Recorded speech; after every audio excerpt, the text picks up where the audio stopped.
I haven't been here long enough to really understand this system, but I did spend 25 years in the private sector actually doing budgets. And the thing that, what's wrong with state government is that we don't budget like businesses or families budget. And Representative Roy just mentioned a little bit. Instead of saying, how much did we spend last year, how much more do we want to spend than that, a business and a family says, what do we have to spend money on? And every good business person knows, and Senator Wagner will agree, that you can't control your top line.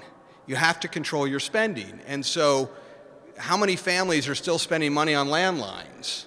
Or how has postage changed compared to using the internet?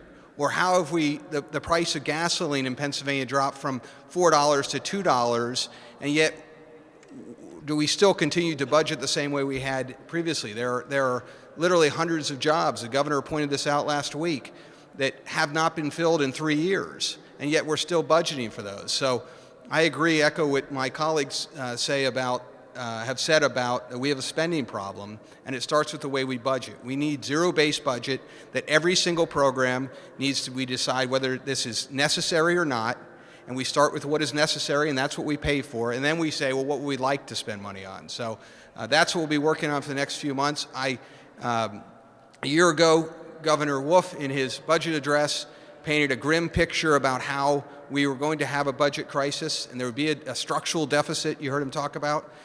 54 of us agreed and voted no on the budget. The governor proposed a budget that ended up having a 5 or 6% increase in spending despite talking about that structural deficit.